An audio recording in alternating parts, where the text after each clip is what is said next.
Okay, we're going to call this meeting to order of the Sacramento City Council on July 1st, 2025 at 2 p.m. Madam Clerk, can you please call the roll to establish a quorum? Thank you. Councilmember Kaplan. Here. Councilmember Dickinson. Here. Vice Mayor Talamantes is expected momentarily. Councilmember Pleckibon. Councilmember Maple. Here. Councilmember Jennings. Here. Councilmember Vang. Here. I expect the Mayor McCarty momentarily and Mayor Pro Tem Guerra. Here. Okay, we have quorum. Okay, Councilmember Kaplan, could you help us with the land acknowledgement and Pledge of Allegiance? If you're able, please rise for the opening acknowledgments in honor of Sacramento's indigenous people and tribal lands. To the original people of this land, the Nisenan people, the Southern Maidu, the Valley and Plains Miwok, the Patwin-Wintun peoples, and the people of Wilton Rancheria, Sacramento's only federally recognized tribe. May we acknowledge and honor the Native people that came before us and still walk beside us today on these ancestral lands by choosing to gather today in the active practice of acknowledgement and appreciation for Sacramento's indigenous peoples' history, contributions, and lives. Please remain standing for the pledge. Pledge.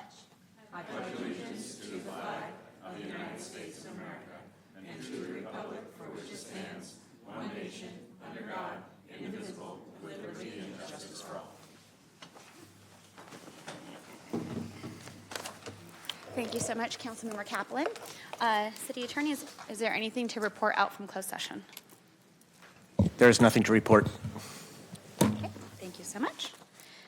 Moving along to items on consent calendar. And Vice Mayor, I do have a read to the record. Item 19 on the consent calendar is being withdrawn and will not be voted on this afternoon. 19. Okay, thank you so much. So we have Councilmember Vang. What item? What was the item that the city clerk was wrong? 19. I'd like to pull item 18 for comments in a separate vote. Okay. Councilmember Dickinson? Oh, thank you. What item? Just a brief comment on items 4 and 13. Okay. Thanks. Thank you. Councilmember Maple? Thank you, Vice Mayor. Item comments on item 3, item 8, and then comments and a separate vote on item 18. Thank you. Okay. And then Mayor Pro Tem Guerra? Thank you. Brief comments on item number 3. Okay. And Councilmember Kaplan? Brief comments on items 5 and 12, and I concur with my colleagues on as separate vote on item 18. Okay, thank you so much. So we will start with Councilmember Maple on item 3, and then we will go to Councilmember Dickinson on item 4, and once we're done with council comments, we will do public comment. Thank you, Madam Vice Mayor. So for item number 3, I'm really excited and I want to congratulate staff, as always, for all your hard work in making sure that we get these grant opportunities. They make a real difference in our communities. And so this is a Caltrans Sustainable Communities Transportation Planning Grant that's being awarded for a segment of Fruit Ridge Road. It is one of the more dangerous roads in the city. I actually live very close to part of this area, and I can tell you the constituents who live in my area are deeply concerned about the safety of Fruit Ridge Road for themselves, for their children, and beyond. And so I'm really excited about this planning grant, and just really want to thank the staff, especially Jennifer Donlin Wyatt and Jeff Jelsma, for all your hard work. Thank you so much. Councilmember Dickinson on item 4. Thank you. I just wanted to make a quick comment, much along the same lines as Councilmember Maple, about the importance of this project, and note that this area is one of the Vision Zero Top 10 corridor members and is on the Vision Zero High Injury Network. There have been too many pedestrian fatalities and others in this area. So starting in on this work is particularly critical And so I'm very pleased to see this come to us, and we'll get the planning done, then we'll get the construction done, and it'll all be done within, I see Jennifer out there, 6 months. Okay. Thank you. Thanks. Councilmember Kaplan, item 5. Thank you. I just want to quickly point out, as I've been wont to do, specifically for liquid chlorine, which is what we use to disinfect our drinking water. Over the last 3+ years, we've seen a 161% increase in the cost. It now costs us $2.2 million. It's absolutely essential, but in light of how we talk about our budget deficit and what's going on, I think it's good to provide this context. And knowing that sodium hypochlorite, which is disaffecting both drinking water and wastewater, has gone up 211% over the last several years. So just calling out that we're seeing huge amounts of increase in our chemicals and supplies needed, yet, we're not getting an increase in offset for that, contributing to part of our budget issues. Okay, thank you so much. And sorry, Councilmember Guerra, item 3. Thank you, Vice Mayor. No, this item 3 is very exciting, the Fruit Ridge Safety Improvement Project, from Power In, particularly all the way down to I think it goes all the way down to Stockton Boulevard and Lawrence Park, as well as Fruit Ridge Manor and the Colonial Village community. All of those are affected by the condition. I mean, the road's in terrible condition. This is not only going to make it safer for current drivers, but more importantly for pedestrians and bikers. And there's a school right there, Earl Warren Elementary on Fruit Ridge Road. And, those students have to get to their elementary school by crossing 4 lanes every morning. And so I'm excited about the work that's being done here to improve the safety in that. And with that, Vice Mayor, I'll go ahead and move the item. And Councilmember Maple on item 8. Thank you, Madam Vice Mayor. This is probably the 3rd or 4th time I've spoken on this item at some point, be it in the Housing Authority or here at Council, but I think it's important to do one last time because I think this shows just how difficult it can be to get some of these affordable housing projects done in the city and beyond. And that's definitely by no fault of any of our staff or anyone else. It's because we have a really complicated process at the state level, the federal level, and down into the local level to build it. And so this is a vacant lot that has been that way for many, many, many years, for decades.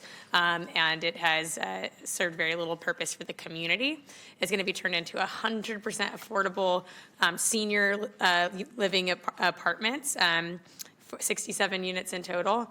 Right along in Oak Park, right along Stockton Boulevard and 9th Avenue. It's an incredible project, and given the complexities of the market changes and everything that's happened over the last few years, it's been kind of a miracle that everything has come together. But we know it's not a miracle. We know it's our incredible staff and your hard work. And so thank you for making it happen. And this is this last tranche of money will hopefully be the last thing that we have to do to get this over the finish line. So thank you. Thank you so much. Councilmember Kaplan on item 12, and then Councilmember Dickinson on item 13. Thank you. I just want to call out a awesome program that the city of Sacramento helps fund.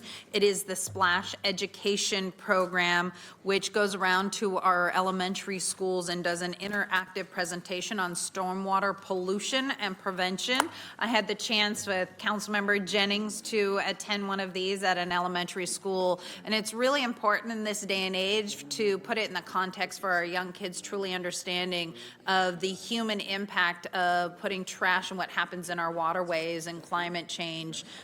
When that happens, I will say they reached 105 classrooms citywide, 8 elementary schools, and approximately 720 students. And they also fund field trips to the vernal pools in Mather Park to help educate. So this is just an awesome thing to call out. Wonderful. Councilmember Dickinson. Thank you. I just wanted to highlight this walkway that's going to be built around mostly the circumference of Woodlake Park. It's notable for a couple reasons. I want to be sure to thank the staff for a lot of work to get to this point. but there is around Woodlake Park no sidewalk. And so this will add a walking path around the circumference of the park that'll be a real addition, I think, to the utility and desirability of the park. But the other reason I wanted just to mention it is it's actually coming through funding associated with a affordable housing project being built just across the street from the park by Bridge Housing. So out of this, we're going to get more affordable housing, and we're going to get the walkway around the park, among other amenities. So it is a real asset and addition to the area. Thanks. Thank you so much. So for the record, item 19 has been continued. There's been a request for item 18, which is passed for publication, to be pulled and voted on separately. So if Councilmember Guerra has made a motion, so if we can do a motion just on these items. Do we have any? Oh, we're going to do that afterwards. So there's public comment just on this item. So I do have one item, on item 13, I have one speaker, the remainder are on item 18. Okay, then let's hear item 13. So Lambert is speaking on item 13, then we'll take a vote on Yes. the consent calendar with the exception of 18 and 19. That is correct, yeah. Item 1 through And I 17. need a second. Need a second? I'll second. Second, okay, wonderful. Okay, thank you. Mr. Lambert Davis?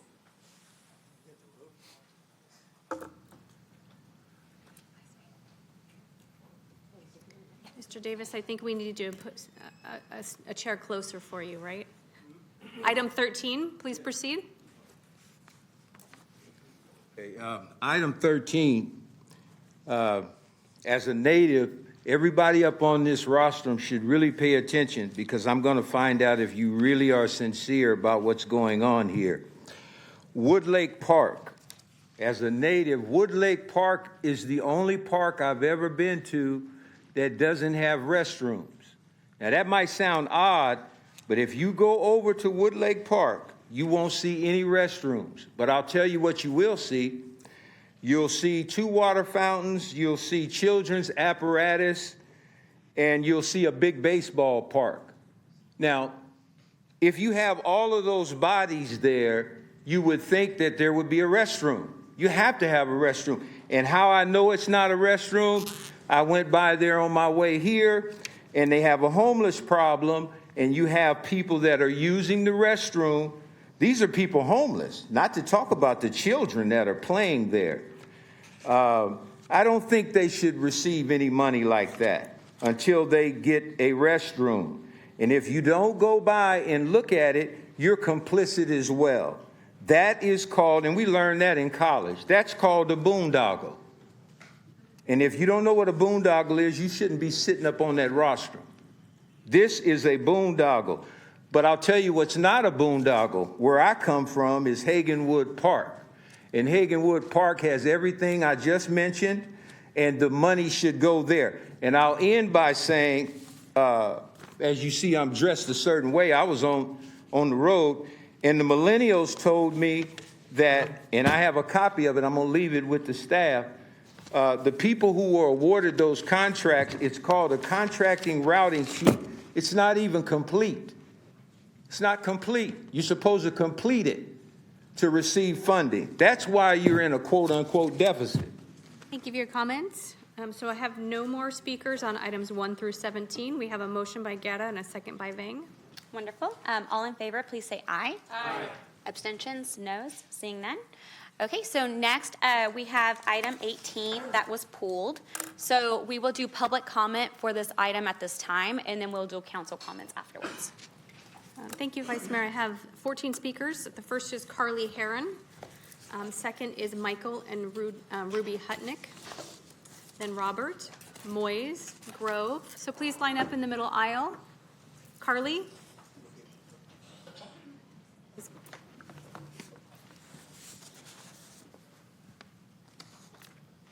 Hello, and thank you for your time, and thank you for hearing, can you hear me? Okay, thank you for hearing me today. And I was coming in representation of multiple different homeless people. I run an organization called Elevate SAC, where I know over 150 homeless people personally. So they have told me that they're very concerned, especially about the fees. So when the fees are going to be implemented for them, either sitting in different places, sleeping in different places, or not picking up trash and so forth, we're just trying to figure out if there's some possible way that it can be not a criminal, like not criminalizing the situation that they have further than they're already in the situation that they have, to not further criminalize and then further cause them to have situations where they're clearly not able to pay those fees.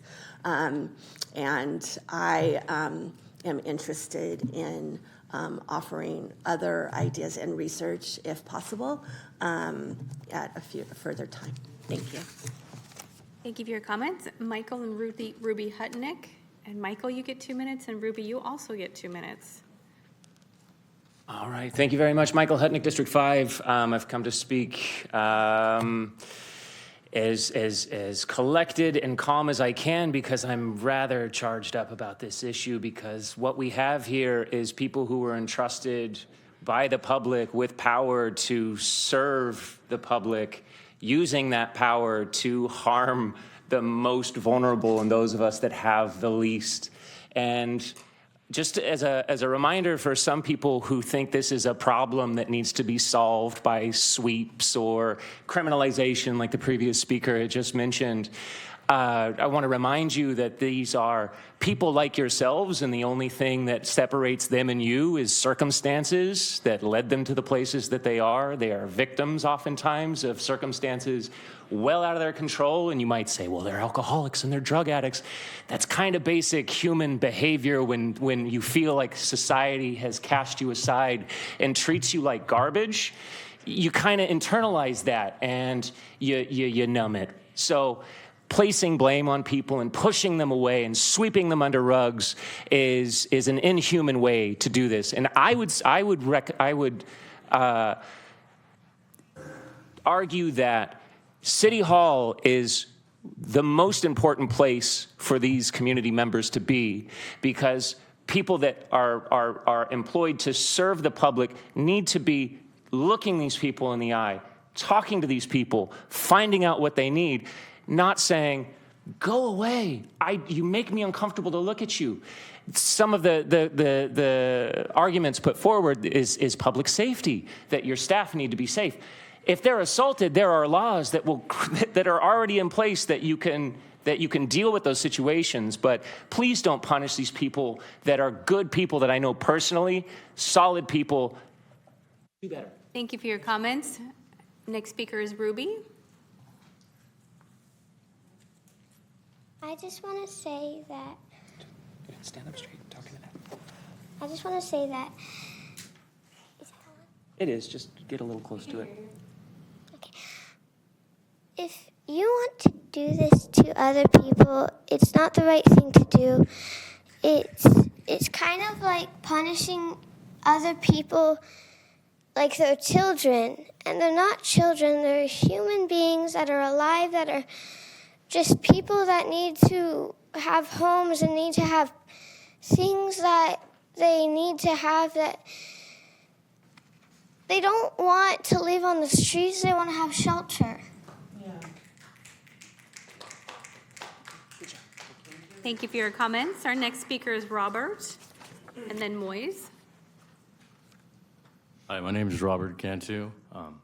I'm homeless. I'm one of the people that sleeps here at City Hall. I'm not just homeless. I'm also a member of the working class because I am employed. Although City Hall's 2 hours walk from where I'm employed, I prefer to sleep here because it's safer at night. There's cameras and security. If you take this away from us, who knows where we're gonna go? It's gonna not be safe. I don't use drugs. I don't have a criminal background. I have a valid driver's license. I'm just homeless. I'm sorry. Thank you for your comments. Moise, then Grove.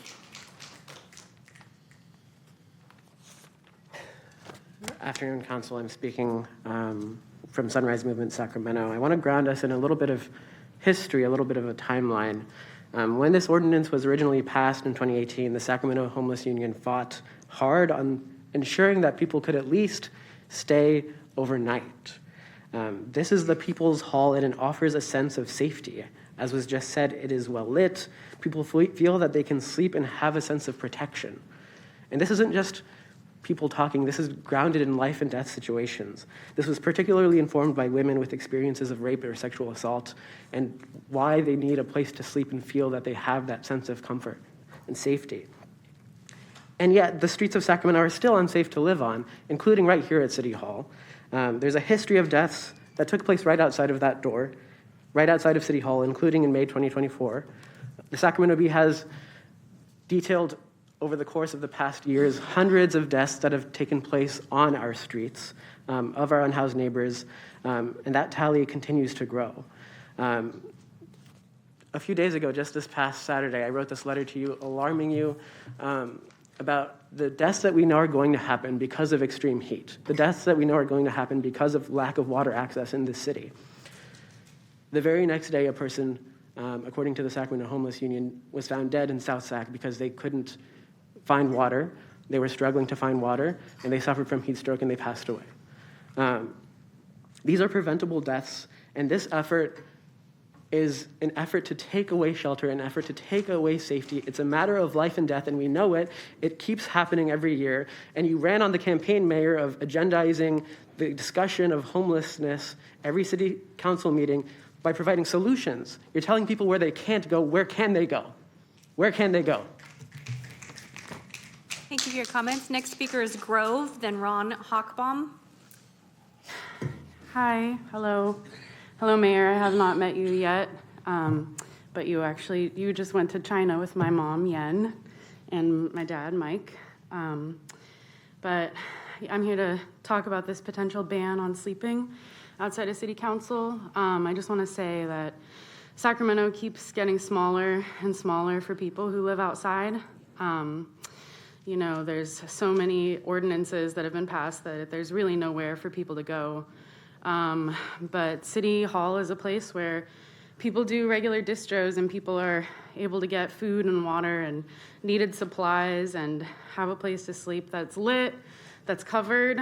And, you know, it's not ideal. Someone was talking about how it was kind of unsafe sometimes earlier today, but ultimately, there's nowhere for people to go. Yeah, just people need a place to be able to distribute goods regularly, too. It reminds me of Camp Resolution, who was evicted last year, and the folks who live there, who used to live there, are constantly reaching out in need of supplies. And I never got calls like that when they were living at Camp Resolution, because they just had a place to regularly get those things. And they had community. And they were able to get their Social Security checks and their supplies regularly. And it's kind of the bare minimum, you know, it's just a parking lot, but really people deserve housing, ultimately. But at the very least, somewhere safe to go that is not a carceral shelter with a curfew. So I just ask that you please stop making Sacramento smaller and give people a safe, stable place to go. Thank you. Thank you for your comments. Ron Hochbaum, then Cassandra Trebello. Good afternoon. My name is Ron Hochbaum. I'm an associate clinical professor of law at the University of the Pacific McGeorge School of Law, where I teach poverty law and the Bucola Family Homeless Advocacy Clinic. You are an exceptionally well-qualified and educated group of Sacramentans. Mayor McCarty has a master's from Sac State, Councilmember Kaplan, a JD from McGeorge, Councilmember Vang, a master's, and Councilmember Dickinson, a JD from UCLA, Councilmembers Talamantes and Maple, bachelors from UC Davis, Councilmember Pluckybaum, a bachelor's, and Councilmember Guerra, master's from Sac State, Councilmember Jennings, a BA from the University of Maryland. And because you earned those degrees, I suspect at some point in the course of your education, you had a professor who taught you how to review the evidence and exercise good judgment. The proposal before you today is not based in evidence and is demonstrative of poor judgment. Study after study concludes that finding and arresting people for experiencing homelessness puts them in danger, obstructs pathways out of homelessness, and frustrates the work of service providers. the Journal of American Medicine, UCF Benioff Initiative, USC School of Public Policy, UC Berkeley, and San Francisco State, all of these studies agree fines, arrests, and sweeps are counterproductive. I'm not naive. I know that you have limited tools before you, but this city has pursued these policies for the better part of 20 years. The verdict is in. Fines, arrests, and sweeps are a failure, and they make it worse. So for today, I'm not asking you to solve the crisis. I'm simply asking you to stop causing harm. Recommit to good judgment, evidence-based practices, and vote no. I promise you will make that professor, whoever they may be and wherever they may teach, proud.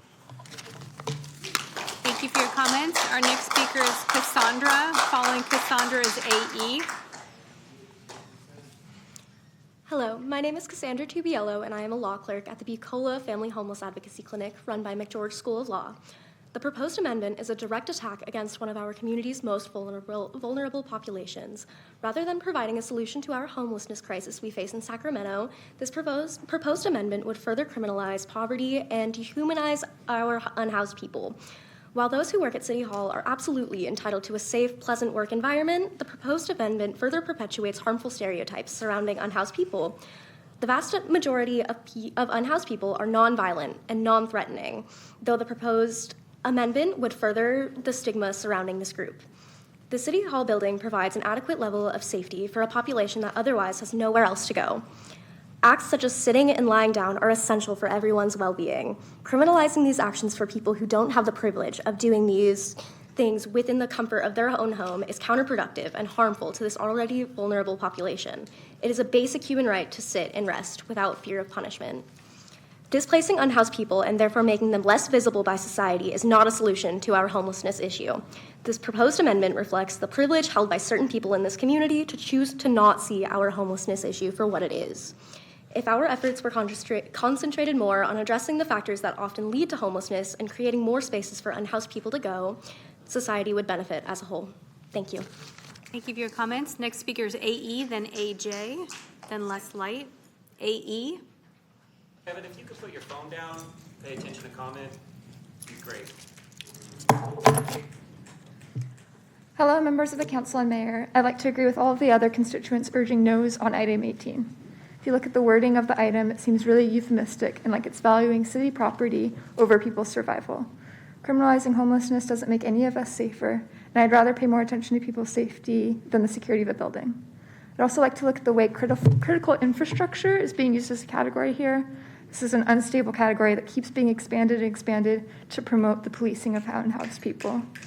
The term started being used on the basis of speculative threats during the Cold War, was formalized in the 90s, and now has been just continually expanded to allow more and more policing of unhoused people. I'm going to read a quote from a friend who does research in this area. He says, quote, "There's also an analysis that someone did of the downtown and midtown areas determining that with all of the restrictions on their ever-expanding critical infrastructure list, there's literally nowhere in those areas where an unhoused person could rest without risk of fines or arrest." I want to point out one more line from item 18. It talks about members of the public being able to use city council in a reasonable manner. I'm wondering what this means. I think it's reasonable to sit down, to lay down to sleep. These are things we all do. These are things we should not be punished for doing. Thank you for your comments. Our next speaker is AJ, then Les Light, then Wendy Fryer.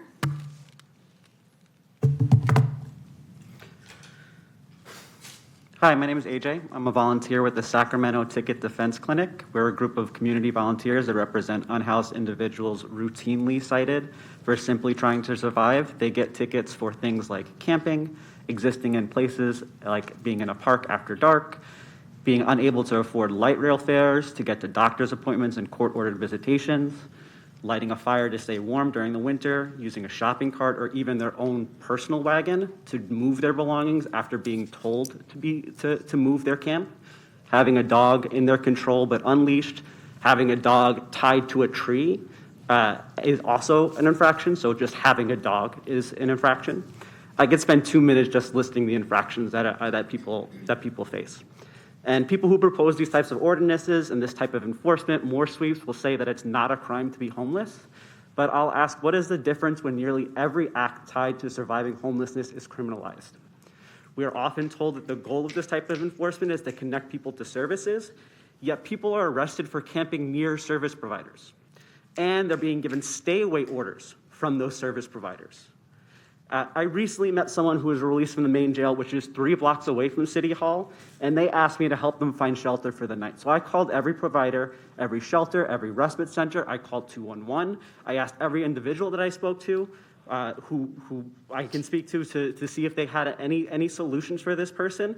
The best that I could get was that they're going to be put on a list, no clear timeline for a callback, could be weeks, and the requirement to call back within an hour's time or lose their spot. That person understandably walked away from me before I can finish those calls, and my hope is that despite them not being able to find a home for the night, not being able to find shelter for the night, was that they stayed at City Hall, because that is the safest option that that person had left, and this ordinance would criminalize their best last resort for that night. Thank you for your comments. Less light than Wendy Fryer. Hello, I've never done anything like this before, but, Let you go ahead. Go ahead. oh, go ahead. Is that all right? Okay, thank you. I just became homeless on June 2nd, and I've been sleeping on the concrete, and guys harassing me, trying to sleep by me. I've seen rats on the ground. Yesterday, I tried to get some water out of the drinking fountain at Capitol Park, which is beautiful, all dried up, and the bathrooms were closed. Then there's a special event for a music concert, and they bring out all the porta potties. But then we have this one metal toilet that has like feces around it. It's dirty. It's unsanitary. But money talks, doesn't it? Money talks. Because as soon as we have a money event, we get all the porta potties out and suck up to everybody. The poor people, the homeless people are treated like dirt. Why don't you look at another state or another country who knows how to be a good example to you? Because you're not taking it seriously. Because California is the #1 state for homelessness. Sacramento is the 4th. What is wrong with California? Get it right. Because you know what? The Bible talks about people who turn away from the poor. There are numerous scriptures in the Holy Word of God in the Bible. And it's not pleasant what your outcome is going to be when you just look away from those less fortunate. You don't know what life is going to do to you. I pressed the button for the City Hall. The toilets have been clogged. The one toilet that we all have to use, male and female, was clogged up 3 times since I've been homeless. I said, I need to go to the restroom. Sorry, can't help you. What do you want me to do? Pee in a cup? Go behind a blanket? Go behind a bush? What is the vicinity of bathrooms that people can use? Thank you for your comments. Your time is complete. Our next speaker is less light than Keon Bliss.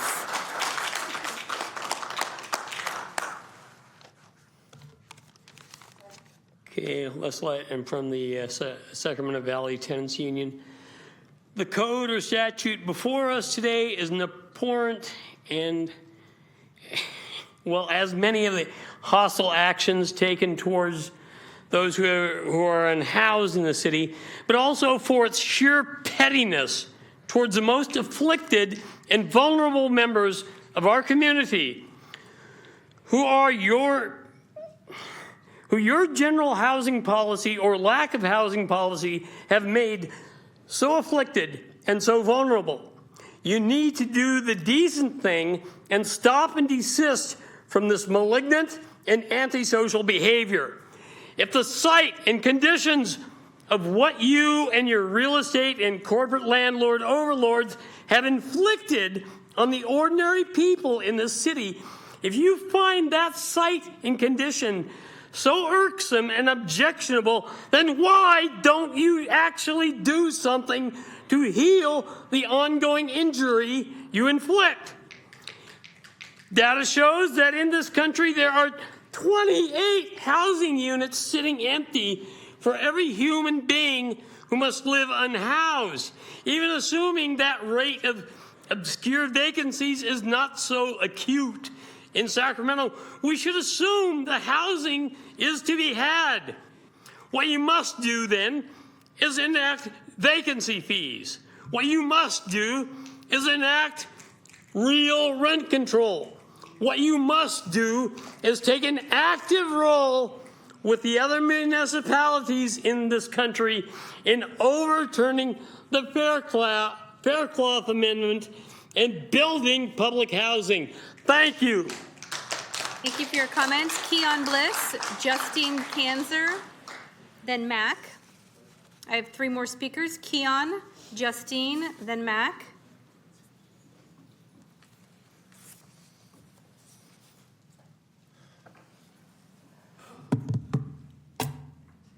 Are y'all even listening right now? Doesn't seem like you are. I know Lisa isn't. You know, common sense tells us that communities are safest when people have what they need to live, not just survive. That means consistent access to food, clean air and water, stable housing, healthcare, education, and most importantly, dignity.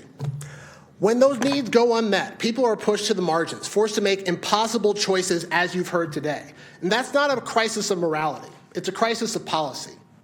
There is nothing that is natural about poverty or homelessness. It is entirely, 100%, a policy choice. And this city, along with countless other cities for the last 40 years, has insisted on simply fining, arresting, and jailing people for no other reason than they have nowhere else to go. And you all, as elected officials representing those, all of us, including those people that are unhoused, simply refuse to have an imagination to give them something else. There's nothing new about this ordinance. There's nothing revolutionary about it or original. It really is just a continuation of policies that we've been engaging in year after year. I remember this very conversation when, old Jim Crow Jeff Harris was on this fucking dais talking about this. It's clear you don't want homeless people in your sight. Some of you would probably prefer they don't exist. But you can't say that because you need to appear humane. This is about actually providing people the resources they need, and so far in this ordinance, you're not giving them anything else. You're not expanding access to city services. You're not giving them any additional resources to survive. You're just telling them you can't stay here. Thank you for your comments. Our next speaker is Justine, then Mac. Thank you for your comments. Your time is complete. Please take your seat. Your time is complete. Mr. Bliss, you're in violation of Chapter 5 of the Council Rules of Procedure by continuing to speak out. Please take your seat or you'll be asked to leave the meeting. Please take your seat or you'll be asked to leave the meeting. Justine, then Mac. Hello, my name is Justine, and I'm from District 4. Violations of this proposed sit-lie law are punishable by fines ranging from $250 to thousands of dollars and up to a year in jail, eliminating any chance of any of these folks making a down payment for housing in the coming year. A misdemeanor conviction serves as a barrier to securing a lease and stable employment as well. We cannot justify fines, tickets, and arrests of people experiencing homelessness in this context. They are not having their basic needs met, including hygiene, sanitation, access to water, which we consider fundamental human rights. And if you're concerned about the state of City Hall, since these resources are missing, maybe we can invest in more public bathrooms. If we continue pushing unhoused communities to the margins and then proceed to sweep any of the areas they settle in, we are just exacerbating the homelessness crisis. And this displacement leads to more desperate and less safe conditions for everyone. We are already seeing high death rates among unhoused folks due to many factors, including lack of healthcare access and pre-existing health conditions. When one doesn't have a safe place to sleep or a consistent place to bathe or even use the bathroom, they will have a harder time recognizing any health concerns before they become life-threatening. Thank you. Thank you for your comments. Mac is our final speaker on this item.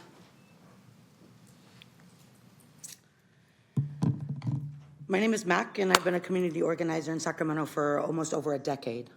I've watched anti-homeless mayor after mayor, including the current one, trying to find ways to punish poor people and disappear people's lack of access to resource from sight. And I guess I wonder if y'all think that we don't pay attention. The state just signed a budget trying to find ways to close a $12 billion deficit. And we all know that money for homelessness wasn't in it. Y'all just passed a budget that tried to close a $62 million gap. And because half of that was one-time strategies, we know that vital services, including shelter beds, will be cut eventually because of nationwide fascist policy and our country's looming bankruptcy and inevitable recession. And because we see all of this, I'm always left wondering if the best excuse y'all got is the good old, they know not what they do. But considering y'all know how broke we all are and that you read this policy and are trying to pass it anyways means that's hard to accept. You read this policy keeps people from resting in public space.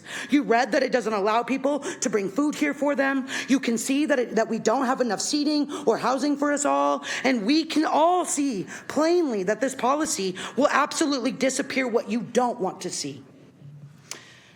And all of this is crazy, not only because this is our publicly funded building, but because people come to City Hall because your systems have told them that this is where to find salvation and solution.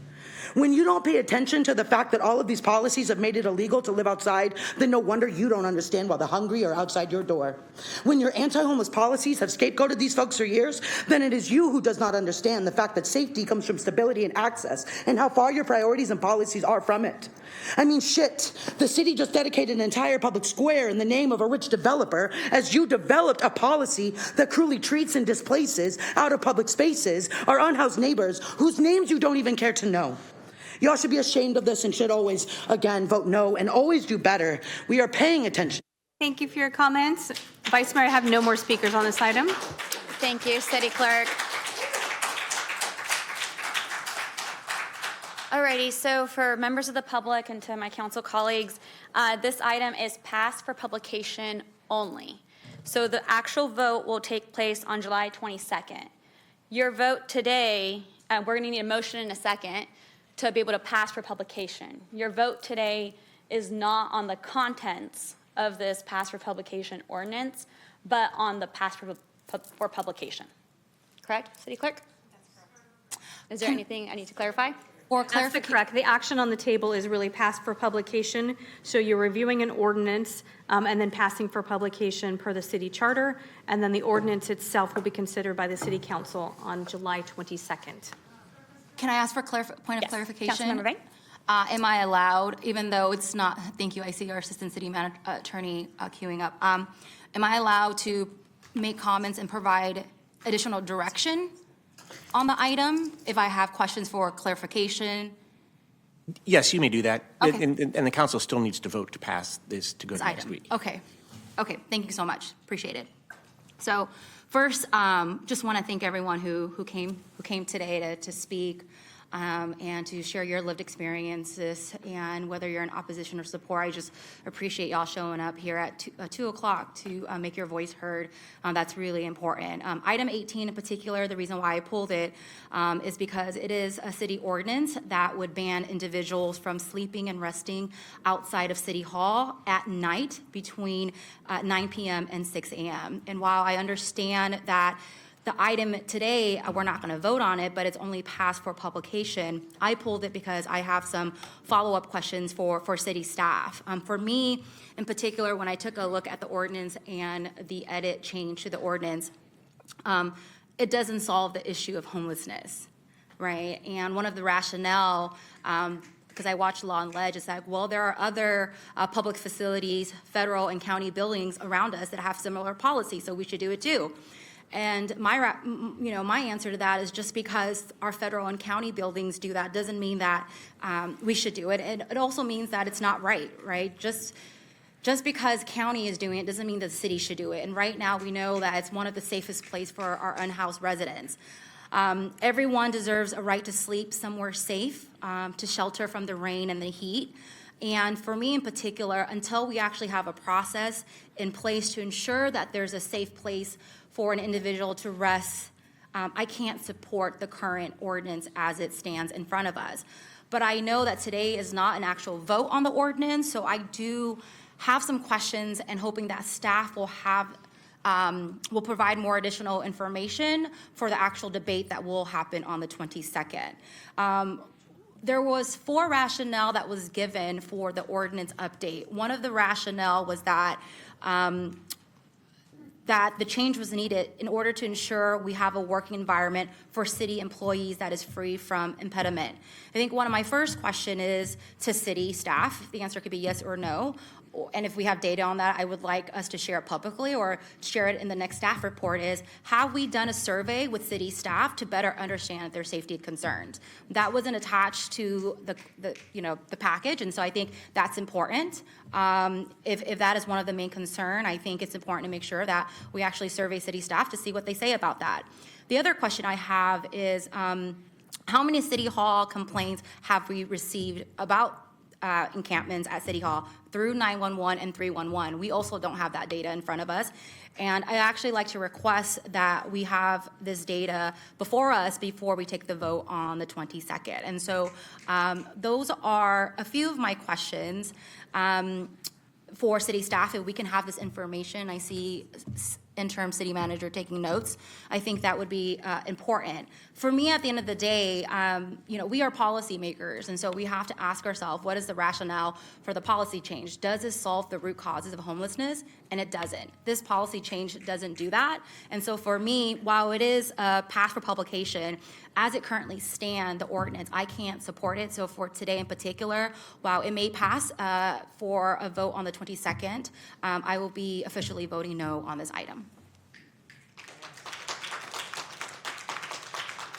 Thank you, Councilmember Maple. Thank you, Mayor. I just want to say that I want to align myself with Councilmember Vang, and also when this came to Law and Ledge, I shared some concerns with staff there, some questions that I have. I still have those concerns and questions, and then after hearing some of the speakers today and doing a little bit of my own research, I have some additional questions. And I think, as Councilmember Vang mentioned, I would need a little bit more information in the staff report on the 22nd before I can make a decision. I'm keenly interested in the data that we have. Do we know the number of incidents? Do we know what that looks like? Do we know how our staff feel? Do they have concerns about their safety or other issues going in, either coming to or leaving work in particular? And then also, I have questions about the individuals who are experiencing homelessness and living or sleeping outside of City Hall. In particular, are there locations nearby that we can easily direct people to on any given evening? And I think I know the answer to that, but it'd be really interesting to have that information before this council makes a decision, because as I know, and many know, that when people struggle, they don't have transportation. The shelters and other programming that I know about tend to be quite a distance from City Hall. And we just the practicality of it all, I need to understand. So, in addition to what are the locations nearby, what are the services that are available, what will that outreach look like? I need to understand what the actual process is.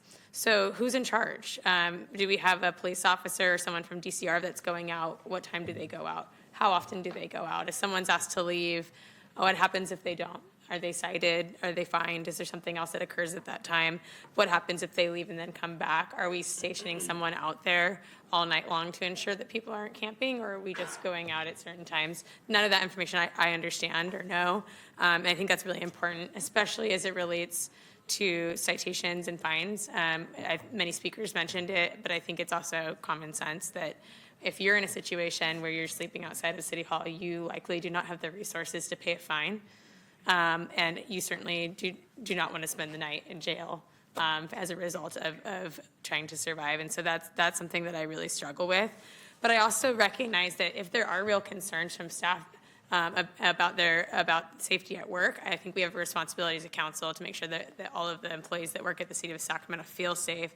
And so if the solution that this council comes to on the 22nd or beyond is something like this, then a key piece of information that I need, or a question that I have, is what are we going to do to participate in transportation? So I think about our partners. I sit on the Regional Transit Board. I know Councilmember Jennings, the chair of Regional Transit. Perhaps there's a way that we can partner in advance to ensure that we have that proper transportation if this is the direction that the council ends up going, because I know that's a really key challenge that folks have as they're trying to live outside. One of the things that struck me the most was a comment that from the Sunrise Movement from Moise about women feeling safer from sexual assault here. And that makes a lot of sense to me, because we do have cameras We do have a police presence, and there is lighting at City Hall. I also know both anecdotally from talking to folks and looking at the data that women who are unhoused and sleeping outside experience sexual assault at a much greater rate than women do who are not unhoused. And so that's something that really strikes me. And so I have a lot of comments that I wrote down, questions that came out from the speakers. I want to thank you for coming out. I know we're not voting on the actual policy today. I'm going to be voting no on this because I feel that I need a lot more information. I hope the staff report that comes forward on the 22nd includes a lot of the direction that's been provided and questions that we have. And then just one broad note, a theme that I heard from a lot of speakers today is around what are the actual solutions? How are we going to come together to provide real services, real housing, real shelter options? And for me, that means that we need to work together with our partners from all across the county. We need to be collaborating with all of our departments and making sure that we are providing the right resources and utilizing our dollars efficiently. And so I know that Senator Ashby has legislation that she's introduced on this front. I hope folks will take a look at that. And I think that we need to be thinking more collectively about how we can do this because we as a city cannot do it alone. And so I think this is just another example of how challenging that can be for us. Thank you. Yes, Mayor. I'll go ahead and move the item for pass for publication. I think this is, again, if anyone was going to propose an ordinance, they should have the opportunity to present their item and have it debated during that time. So I'll go ahead and move the item for pass for publication. And a motion to second. Thank you. Next, Councilmember Kaplan. Thank you, Mayor. I do agree we need to have, as I stated last week, a larger conversation on our list of how we address the unhoused, what is determined to be a critical item, be it our levees, our schools, public facilities. I think is this council, and we know this is the #1 issue that is facing the city. I always go back to, I grew up in the Chuck E. Cheese era. This feels like whack-a-mole. Like something pops up and we're trying to whack it. And we do need to have that comprehensive approach. And I feel like this is just an attempt at whack-a-mole. And it's a bigger conversation that we need to have, because then I go back to my amazing time at McGeorge and what I learned in law school. What is the problem and what is the issue? It's our unhoused. Is this item that is coming before council addressing that and solving that? And in my mind, I don't have enough information or evidence to even make a straight-faced argument to answer that. So I do want to echo the comments by my fellow council members in 8 and District 5. I want the same information that they do. I have the same information and want the same information, and I have the same concerns, especially for women who I have seen outside. I come to City Hall on the weekends. I see individuals there. I've never been harassed. So if this really is an employee thing, because I take that very seriously of what has happened to our employees, I need to know that. I need to hear from them. What is their concerns? What has happened that I don't know about? I haven't received emails or information when employees have been attacked. I think that would be very relevant for us here on the dais to actually know that. Because if we do this here, well, they're going to go over to Cesar Chavez. Well, that's a park. So what are we, where are we going, and how are we truly addressing the issue? I also need clarification and want to ask in the data. The staff report as printed under financial considerations says there is no financial impact associated with implementing this proposed ordinance. Yet if you listen to Law and Ledge, it said it was going to cost $300,000. No. In light of the budget deficit, again, it makes me want to take a step back and say, what is our comprehensive approach? What money do we have? What money don't we have? And look at all that we're trying to do to address the housed and unhoused and decide what our priorities are. Because if we piecemeal this, we're not addressing anything but just putting Swiss cheese, more holes in the Swiss cheese, because now we're not addressing the root cause and we're not spending our money effectively as to what can we do with the little amount of money we have to address the issue? I also want information to come from, how are we actually going to enforce this? I've got critical infrastructure of levees that I know that individuals dig holes into. Are my levees less important than people sleeping at City Hall? Are people sleeping next to our schools, is that more critical than people at City Halls? That's the conversation we as a council need to be having, because if we pass this, then we're giving the carte blanche and telling DCR and SAC PD to spend resources here without having a comprehensive approach of where should we spend, what little resources do we have. One of the things to consider that needs to be looked at, and I've seen other cities do this, I don't have an issue, and I've not been presented with information for me to have concerns of individuals sleeping at City Hall. If it's concerns that they're right near the door, why don't we request that there should be like a 5-foot buffer? If people are concerned, whatnot, and they come on the weekends or early mornings. But I think it's, we go back to, and I harped on this in the beginning when I became a council member, there isn't enough evidence in the background staff report for me to make an intelligent, educated, and data-driven decision that we're addressing the issue that's being put in front of us. And I appreciate that the mayor has special privileges to propose things that come directly to city council for decision, and he can decide whether he wants to bypass going through committee. But I think that this is, if this is an ordinance, you know. Oh, that's right. Yeah, I said that earlier. But it's a bigger issue and shouldn't have been on consent. It's a bigger issue that things like this shouldn't go on consent, that we can have more of a comprehensive conversation in this regard. Oh, he does all the time. So we do have to discuss our priorities. We do have to take a step back and have a comprehensive conversation. I don't feel that the information has been presented for me to make a decision, so I will be voting no on this pass for publication.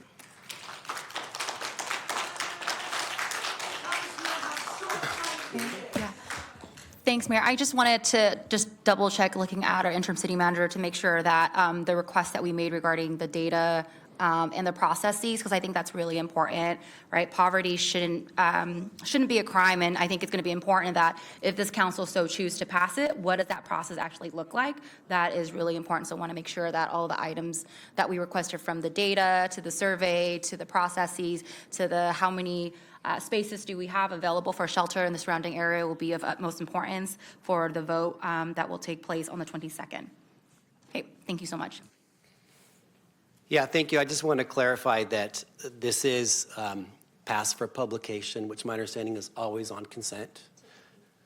That this was heard in the Law and Ledge Committee, and that there is savings to this. It doesn't cost any money. It will save $300,000. Just on our lunch break, I went outside and talked to the man out there hosing down the patio, and he said, "You should come on a Monday and see how it smells and feels out here for people coming to work on a Monday." So every year we spend $300,000 to clean the sidewalks outside. And we'll debate this at length on the 22nd. We have a motion and a second. But there's about 10 people outside who sleep on a daily basis. And we do have a robust plan coming forward to open more tiny home microsites throughout the city in all districts. Stay tuned. And they're about $30,000 per tiny home, with a little tiny home, a key, door, place to store your stuff, a restroom. $300,000 times 10, that's literally what we're spending every year to clean the sidewalks here for people who sleep a quarter of the day. So mathematically, it does pencil out, and we'll put those monies right back into expanding our homeless services. So we have a motion and a second. We'll have more of a discussion on the 22nd. Mayor, can I ask for another clarification? Clarification, Yeah, yes. thank you. Just on the dollars piece, before the legislation was passed in 2018, I was not a council member, but a former staffer for Councilmember Carr. And when I came in the morning, I usually saw staff doing cleanings. So I would love to know, even if this council so chooses to pass, what is the standard cost for just cleaning around City Hall? Because I believe that's a standard anyways. So it'd be good to get that data. And then the other piece is also, if it does currently cost us $300,000 now, and if this council so choose to move forward with the ban, there will still be dollars associated with enforcement. And so I think that's also important to make sure that in the report that comes on the 22nd, for us to also share that piece of the budget as well, because even if this does pass, there is a cost to enforcement. And so I want to make sure that we include those numbers. Thank you so much. Thank you. We have a motion and a second. All those in favor, please say aye. Aye. Any noes or abstentions? No. 3 noes. Vang, Maple, and Kaplan. Passes 6-3. Thank you. Next item. Our next item is item 20, a public hearing on delinquent charges, special assessment for sidewalk repairs and related costs.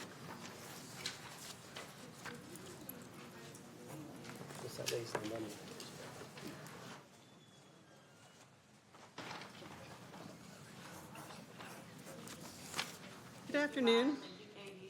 I'm Leslie Curry. I'm with the Revenue Division, Enforcement and Collections, and I'm here today to present our request for an annual assessment of unpaid sidewalk delinquent accounts. Currently, we have 149 accounts this year that remained unpaid from 2024 or earlier, totaling $482,620.37. I have previously given the clerk a revised Exhibit A broken down by each of your council districts for your information. And Mary, do you have one public comment on this? Marbella Sala. Yes, please. Did you have questions for staff before we? Public comment, yeah. Thank you, Leslie. Marbella? Thank you. Hi, good afternoon, and I'm just here just to make an observation. So I appreciate that staff and the city is in a very challenging space about the sidewalk issue. A few years ago, I grappled with having to fix my sidewalk and whether I'm going to have the city do it or find an independent contractor, which was a lot less costly to do. And I also appreciate and understand that the staff is doing everything they can to notify individuals of the potential delinquent charges that will be attached to their taxes at the end of the year. My only concern and what I really, and I did ask this, and I was very happy to hear that for Spanish-speaking property owners, we have code enforcement officers that speak Spanish, and they'll bring someone Spanish-speaking to explain to those who don't read English or understand the complexity of a letter in English that they may overlook that and may not respond. Low-income people are trying to survive, and we just heard that, the challenges of not having money and potentially being homeless. But if you don't speak English, that's even more challenging. And so I just want in the consideration that everything be done to ensure those that may be not Spanish speakers, but we have a lot of diversity of languages in Sacramento that are property owners, that are low income, that find out who they are. You have a language manager, find out who they are and bring someone or get some way to communicate with them the potential delinquent charges that will be levied to their properties. I think it's really important and that they not get adversely affected. Thank you. Thank you. Thank you for your comments. Mayor Pro Tem Guerra. Thank you very much, Madam Clerk and Mr. Mayor. First, let me just first say I appreciate all of our city staff and our code officers and folks who go out there and are executing the work that's in front of them, and that as our good neighbor over here, Marbella Salas, mentioned, go out there and try to communicate with the property owners and find a path forward here. But But this issue, since I've been on the council, has continued to be a very sour point in the sense that I don't believe that the city, and I don't mean the folks who are out there measuring and checking out and whatnot, but I don't think the city really has taken an active approach at really looking at viable options. I mean, real options for folks. Now, I understand sidewalks need to be repaired, and believe me, I have a neighbor who, had a terrible accident because of the sidewalks, and was hurt. And there's a reason why they need to be done. But we really haven't given neighbors any other option other than completely replacing a brand new sidewalk versus doing modifications and repairs. And the responses that I've received, I believe, in my opinion, are insufficient.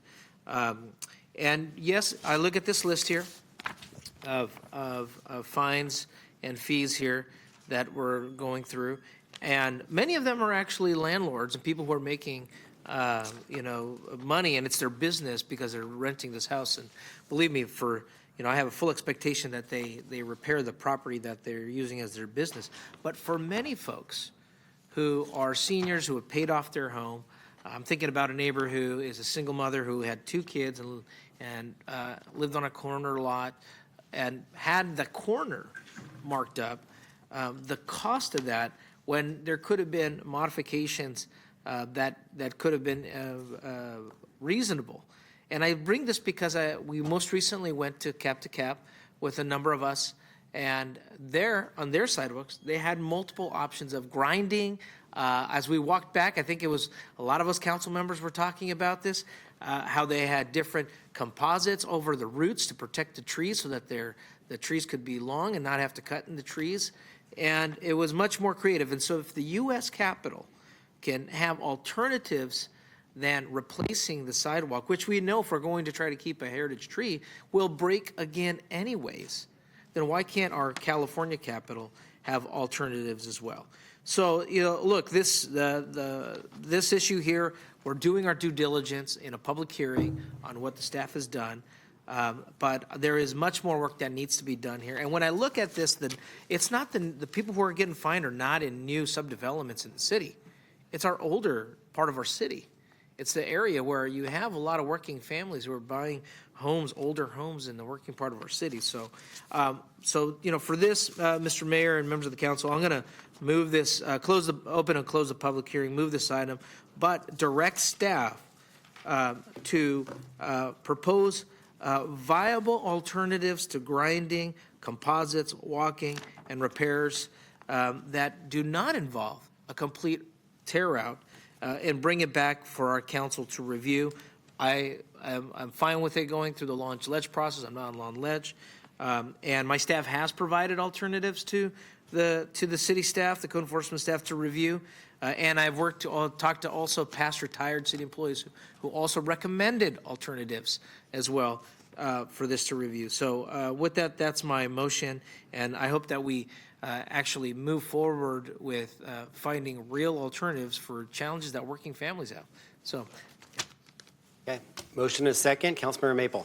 All right, I'll make it really short and sweet. I just want to agree with the Mayor Pro Tem that I think it'd be a great thing for our staff to explore other options here. I know this is one of the most complaints that I get from residents in my communities. We have a lot of aging sidewalks and infrastructure. We also have, of the parts of my district that have trees, those trees tend to be bigger and older, and I have a lot of low-income residents that really struggle to afford these fixes. So anything that can help ease the burden would be great.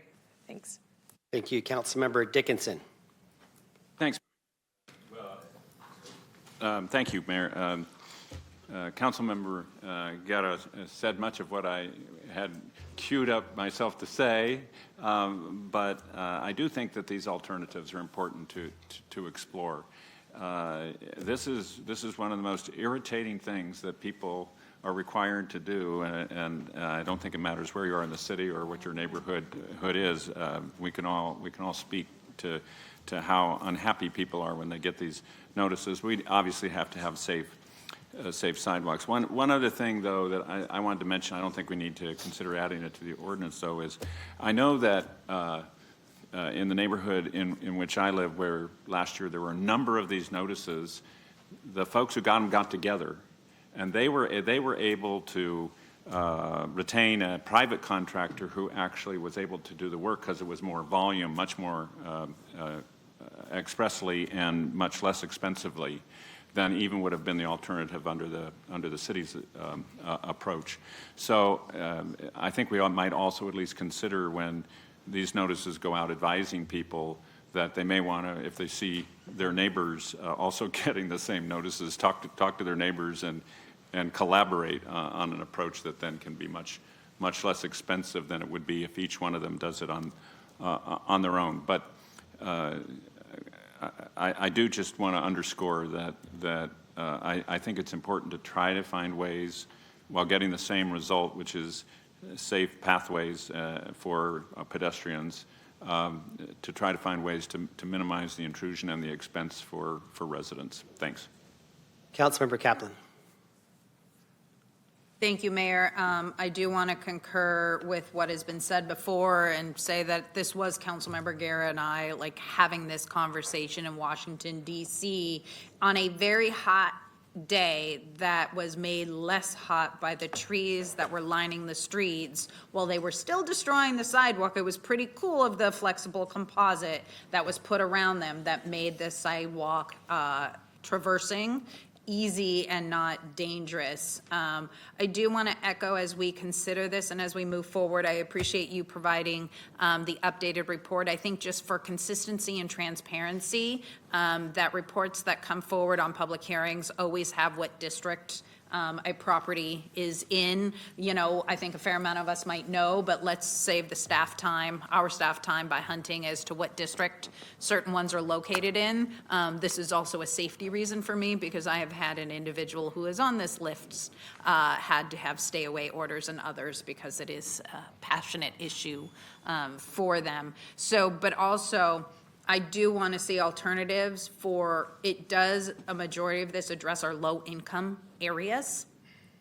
So how are we going about and actually finding out where sidewalks need repairs? I think I just want more of an understanding of that background, because it can't tell the rationale.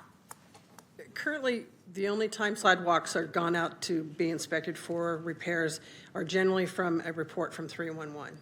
They're not going out and just going through neighborhoods and finding sidewalks to repair. There's not enough money in the city budget, nor time and effort on the staff's part, the inspector's part, to look at every sidewalk in the city.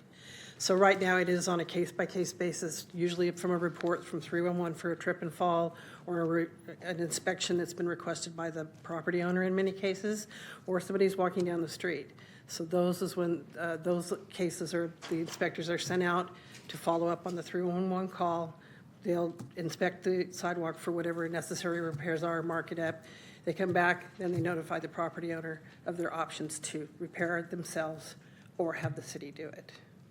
Thank you for that background. I think it's kind of helpful because it also goes into the discussion and concerns I had with driveways. You may have an individual in a neighborhood who's really gung-ho about enforcement, and that neighborhood gets everything fined on them, but there's the neighborhood over that nothing happens. And, I don't know what a comprehensive look like is, especially in light of our budget, and you can't just have city staff driving around, but I think it's a question that needs to be asked, because you could have neighborhoods that are having people constantly go through who are getting fined, where other ones that have the same issues are not, because nobody's making those complaints. And I don't know what the answer is, but I do think that's something that just we have to maybe take a step back policy-wise, and how do we look at that, and how do we address that? But I really think the time is now to look for alternatives other than this, because Councilmember Dickinson, right, we all hear this in every one of our districts, and to me, the hardest hit are our low income that ask, how do I pay for this? I can't afford it, nor do they have maybe a language barrier to know a contractor who complies with city code to do these things. So almost as if, like we have ADUs, approved options, is that something that is reasonable for sidewalk repairs and others? I'll bring that back to the Public Works Department and the Sidewalk Repair Division so that they can look into that for you. Thank you. That's not a part of what I do, unfortunately, but I can put forth that recommendation. Thank you. And going forward on future years, I will also make sure the districts are all broken out on the reports for you. Appreciate it. Thank you. Thank you. Councilmember Guerra. Yeah, sorry, and I wanted to make sure, and thank you so much, Leslie, because you've been very, your team has been great with people on the phone. And again, I don't mean this at all for our code officers who are trying to do their work, but this is something that I think on the management side that we need to figure that out. And I forgot on the motion to be explicit to also include the city attorney's office, because part of this has been about the question about where's the city's liability. So when we come back on this, what I don't want is Public Works saying we can't do something because of the city attorney's office. So I want to make sure that the city attorney's office is engaged in this. And I do understand that part of it is that once the city's notified of a danger, that the city is then noticed of a perceived danger and needs to take action. But that's the next point. It's like, okay, well, what action is actually necessary? So I wanted to make sure that the motion, if the seconder was okay with that, Councilmember Maple, yeah. Or was it or Dickinson? Yeah, sorry, Dickinson. That we included the city attorney's office on that, and then lastly, I mean, this has less to do with this, but I know a lot of us are talking about overall transportation needs and a transportation measure potentially in the future. The old school transportation is walking. There's no reason why I don't think a transportation measure should not include a hardship requirement for senior homeowners who are on a fixed income and then could potentially end up in a lien process because the sidewalk, which everyone walks through, can't be repaired. So that's just a crazy idea for another time, but thank you everyone for indulging me on this issue. Thank you, Councilmember Talamantes. I just want to echo Councilmember Dickinson's suggestion on getting neighbors to all know who else has to fix their sidewalk so that they can get the same contractor to save some dollars. So to Ryan and the team, if you guys can add that to the direction to Councilmember Guerra's motion. I received a notice 2 weeks ago to repair my sidewalk. And so now I'm looking at options myself of how I repair it. And then I was on a walk the other day and I found a City of Sacramento worker who was responding to 311 calls. And she had 100 over the weekend. She came in on Monday. She had 100 calls from my neighborhood. And we had an honest conversation about how people felt in the community about this. And she was really nice. She spoke Spanish. And she was just really friendly to work with. And I know that when people call in, if how she treated me randomly on the street is a testament to her demeanor and her character, to other people calling in and asking questions. I think it says a really good thing about the city of Sacramento. So I just want to echo your comments. And I have to fix my sidewalk. I will add that to the direction and to say, but can I add something, Councilmember Talamantes? Because the onus on that scenario, and I appreciate it, the staff had recommended that for neighbors, but it only occurred when I pulled together a community meeting and a lot of neighbors pulled together. So then it's on the neighbors to know their neighbors, and if you're in a neighborhood where you're transitioning, you may not know everybody. So if the city is going to issue repayments or issue where the city goes and does it, and sometimes they contract with the same actual contractors that they're recommending. Maybe it's on the city to pool together all those and say, hey, there's going to be a sidewalk build if you want to be part of this collective work, because my understanding is that they don't have to be adjacent when they do this. They can be, in different blocks, but it's one big contract that happens. So another option to consider in that aspect. But why is the onus always on the neighbor to go out and search for other neighbors that have to repair their sidewalk? So I'll leave it with that. Yeah, thank you. You're the last one, right? Yes. Yeah, so I know we have a motion and a second. I'll just concur that we all know this is, if not one of the top unique city issues that come up to us about a quirk in city law, and people are perplexed. They go and read the law. They don't understand And there's frustration. And I guess the flip side is that, we had to make horrific cuts this year in our city budget. And if we had to pay for all these as well, that would be even more of an impact on us. But the flip side is we were here 2 weeks ago talking about our tree canopy, and that was a big deal. And if we want to promote trees throughout the city of Sacramento, some people have said, well, I'm not going to fix my sidewalk. We're just going to cut down our tree. So that's the flip side to that issue as well. I don't know there's a perfect answer to this. I know most cities in California, we've researched this, do this. I was asked to write a state law prohibiting this a few years ago. I called our city, and then City Manager Howard Chen said, please don't do that. I had to do this myself and pay the bill, and I went and asked the contractors, looked around, and there was not any viable options unless you got multiple people that were dinged at the same time. So I concur that we should be looking for alternatives, and with that, we have a motion and a second. All those in favor? Nope, we already did a public comment. Yeah. All those in favor, please say aye. Aye. Any noes or abstentions? Hearing none. Thank you. Next item. We now move to item number 21, establish Safe Credit Union Convention and Performing Arts District Promoter Incentive Program.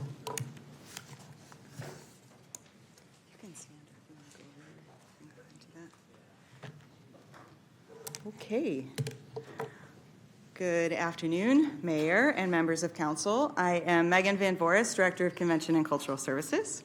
I'm joined by Sid Garcia-Heberger, who is our Theater and Auditorium Manager, as well as Jonathan Weiser, who is our Interim Safe Credit Union Convention and Performing Arts District GM. I want to take a few minutes to talk about our approach to increasing activation at two of the city's most important civic venues, Memorial Auditorium and the Safe Credit Union Performing Arts Center. These are not just event spaces, they are historic civic institutions built and maintained for the public good, and they are an important part of how Sacramento gathers, celebrates, learns, and connects.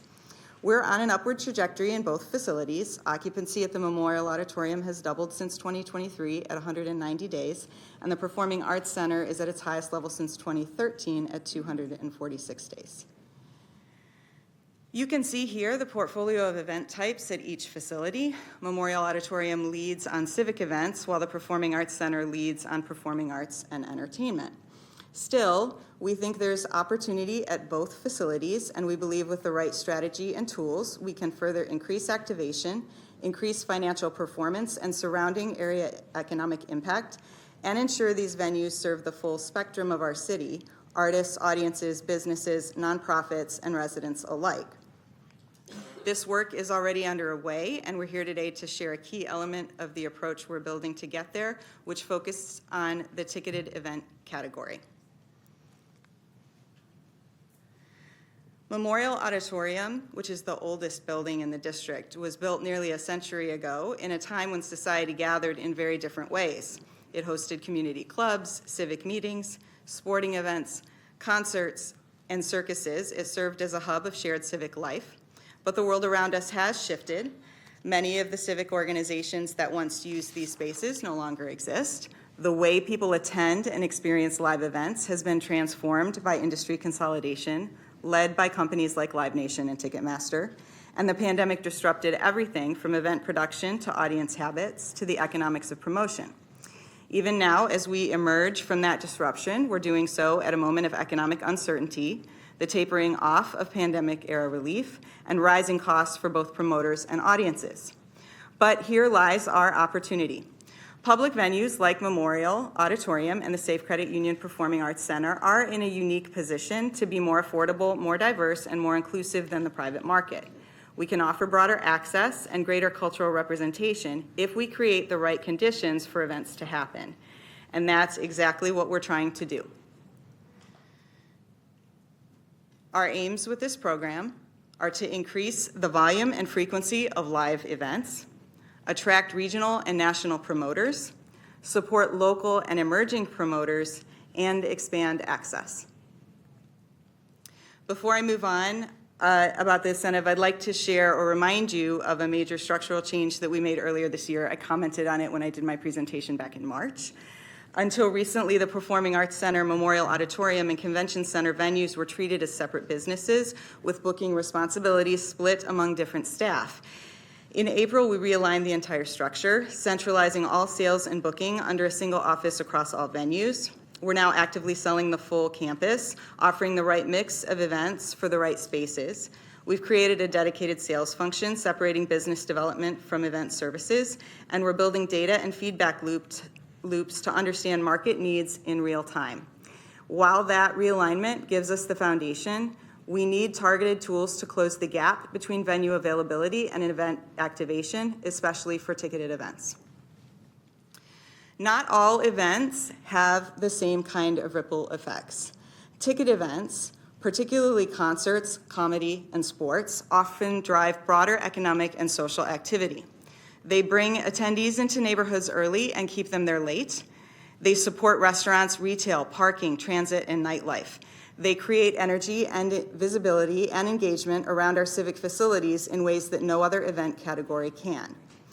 So if we want to accelerate activation of our facilities and reconnect our communities, ticketed events are a high impact area where we need to compete more aggressively. Like other businesses, promoters are in it to make money, meaning that revenue has to exceed expenses. Regardless of their size, from a local promoter to the industry giants, the financial piece is real. At face value, the idea of promoting a concert looks like this. On the revenue side, the promoter's potential is ticket sales. Their expenses, on the other hand, include paying for the band, plus also renting the venue, labor, marketing, security, and a whole host of other costs that eat into the profit. It's important to recognize that what gives the dominant players the edge is not just their talent network. In fact, promotion is a loss leader for those businesses. It's the way they monetize everything around the event: ticket fees, secondary markets, concessions, and more. Now, here's the most important point. We have, as a public facility, access to all of those revenue streams. What we don't have is the talent network. That's why we rely on promoters, especially local and independent ones, to bring talent into our civic spaces. But those promoters don't benefit from those broader revenue streams like the big players do. So we're asking them to shoulder high risk with much lower reward. It's worth it to note that there is strong demand from promoters to use our facilities, but the one thing they bring up is the need to mitigate risk. This is the gap that we need to close, and that's where the promoter incentive comes in. We're proposing a tiered promoter incentive program that addresses the needs of a range of types of promoters and presenters. A core focus is commercial promoters, bringing concerts, comedy, sports, and other for-profit shows to our venues. These promoters, as I said, bear significant risk but don't benefit from the broader revenue ecosystem that vertically integrated companies do. To help bridge that gap, we've developed a rebate structure that includes rent rebates, box office and equipment fees rebates, the ability to add ticket and food and beverage surcharges and redirect them back to the promoter, and foregoing or sharing food and beverage commission. Our aim through this program through these rebates is to get $5 to $10 per ticket sold, beginning with the first event. Because we know the incentive has to be immediate to be effective. Promoters won't stick around for a long tail payout. They need support up front. And we're also proposing a scaled structure that prioritizes local promoters, those rooted in Sacramento, employing local teams, offering culturally diverse programming that reflects our city. This is about growing local business capacity, advancing equity, and diversifying the event landscape while still allowing regional and national promoters to participate. Our scaled structure looks like this. Introductory is for those promoters who might be new to our venues but still need to be enticed in some way. Standard is for those who regularly use our venues and who, with more incentive, would likely increase the number of events that they do with us. Premium is for high-volume regional and national promoters. Local Suite 1 is straightforward. These are the independent promoters who are in this work for the love of music, for the development of Sacramento's music scene, and for the vibrancy of our city. Local 2 is targeted towards arts and cultural presenters, community choruses, dance companies, theater ensembles, whose events may use ticketing, but who often operate at a smaller scale and thinner margins, and therefore a rebate program would not work. Here, we're proposing fee waivers in place of rebates, emphasis on access, inclusion, and civic value, and ensuring public facilities remain available to Sacramento's cultural community. In order to be eligible, you must be paid up with our partners and us, and have favorable references with ticket sales at 70% of capacity. On that particular item, we are incorporating some flexibility to modify this requirement based on the nature of the promoter or presenter or event. You would not be eligible if you have a history of issues like security or policy violations, or if you're using your own Ticketmaster contract, because that vehicle already allows you to be able to mitigate the risk. We are prepared to review and report back on our progress regularly, as well as make adjustments based on key measurements, including fiscal performance, activation and occupancy, attendance data and economic impact, promoter feedback and operational costs, and strategic priorities. I do want to pause here again and note that we understand there may be concern about foregoing revenue at a time when city budgets are under pressure. That's a valid and important consideration. But here's what we want to clarify. These incentives are targeted and customized. We're not offering blanket discounts. The ticketed event category is only one part of our business strategy. Even if we book 60 concerts a year, that leaves nearly 300 plus other days to drive revenue through meetings, galas, festivals, and more. We're actively managing the portfolio to balance revenue and access across all lines of business. We believe this incentive program will allow us to attract new business we otherwise wouldn't get, making our overall venue operations stronger, not weaker, and we know that the economic impact will be significant while contributing to other revenues like parking and sales tax revenues that the city relies on for its budget. So today we're asking for your support to establish the promoter incentive program, which would include box office rebates, equipment fee rebates, rental fee rebates, and the authority to amend existing agreements around ticketing and food service. We believe this approach gives us the tools to strengthen local business, bring people back to our city center, and accelerate activation of our public venues in a way that's equitable, inclusive, financially sound, and in alignment with the tax-exempt nature of the bonds that have financed facility improvements. Thank you for your time and attention. I'm here, along with Sid, to answer any questions you may have.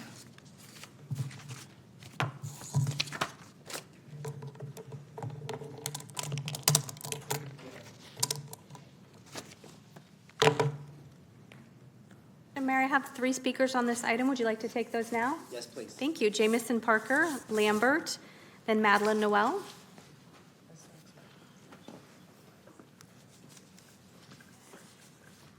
Good afternoon, Mayor and council members. Jamison Parker with the Midtown Association. We're a property-based improvement district here in the Central City, representing over 1,300 property owners with the mission of making Midtown the center for culture, creativity, and vibrancy. We're here in support of the intent behind the promoter incentive program and are excited by the opportunity to better activate one of Sacramento's most iconic and beloved civic venues.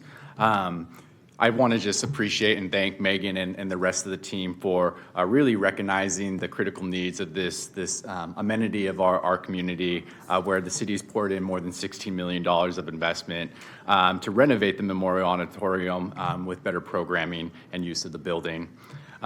We have incredible potential, not just as a performance space, but as a driver of activity across our central city. When the lights are on and the doors are open, the greater neighborhood is going to benefit. To help ensure this program is successful, we ask that the city build a 6-month evaluation that looks at metrics like the number of events with the event attendees, but broader economic impact. It's essential that we are reviewing how these events are supporting local businesses, encouraging longer stays, and drawing in new audiences into the central city.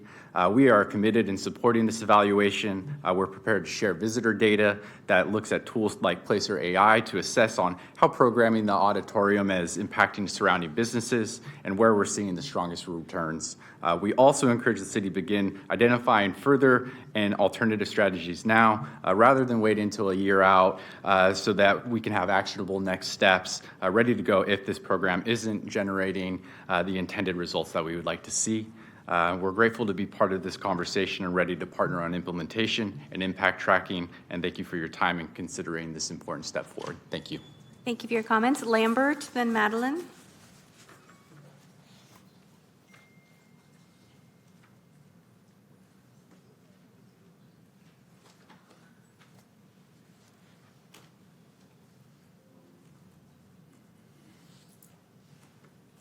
This is a very interesting number because, first of all, Megan, when she was with cultural arts and culture, you can tell she hasn't worked in Sacramento long because her outside the box thinking is incredible. Because when she was there, she made sure that the grant drumline was always funded. And by the way, they're scheduled to go to Ireland this fall. I didn't know that until I saw some people this weekend. The city should have money for that. Roger should push for that as well as the rest of you. There should be no scandal of helping them. In terms of the Memorial Auditorium, as a native, I know about the Memorial Auditorium. That's a place that should be supported. Tremendous memories there. I'm not going to even waste my time talking about all the events we saw there. But one thing that you may not know about, in April of this year, at the Safe Credit Union Convention, because of the Sacramento, shout out to the Sacramento Better Business Bureau, California Northeast Better Business Bureau, they selected To the Bay and Back Cheesecakes to be there at that convention center event. It was in April. It was called the Bridal and Wedding Expo. That's why I mentioned to Vice Mayor Telemontes when she was saying she was having difficulties with whatever related to bridal and wedding. I'm the guy because I know the person who's the president and CEO who actually loves our cheesecakes. And at that event that I just mentioned, we were contacted by more people outside Sacramento that we're doing business with than inside Sacramento. Thank you for your comments. Madeline Noel.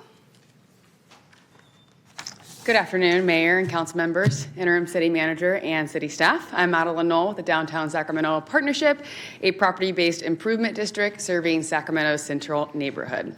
We're in support of the proposed promoter incentive program. It's a creative tool that offers a low cost and high return investment to attract new activations, the kind of activations that bring energy and economic impact to our urban core. This program helps level the playing field for our local and emerging event producers.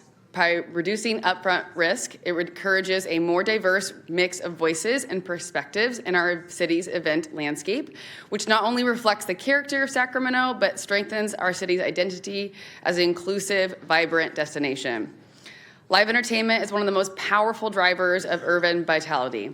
When events happen, they don't just fill venues, they fill neighborhoods. As Megan mentioned in her presentation, they arrive early, stay late, spend money at local restaurants, shops, parking, and transit. One night of programming can fuel dozens of small businesses. But events and live entertainment aren't good for only spending. They create shared memories, foster connection, and deepen emotional investment in our city. That's the kind of community that every great city is built on. So we encourage your support for this program to help create the conditions for more events to succeed by reducing risk for promoters, activating underused venues, and generating meaningful returns for both our neighborhoods and our city. Thank you. Thank you for your comments. Mayor, I have no more speakers on this item. Okay. Councilmember Maple. All right, thank you, Mayor, and thank you very much for the presentation. This is my second time hearing it because we heard this in Law and Ledge, so I won't repeat my comments from there. I just want to, again, thank you for all of your work on this and for thinking outside the box, truly. I mean, it's, I think we have a lot of amazing spaces in the city.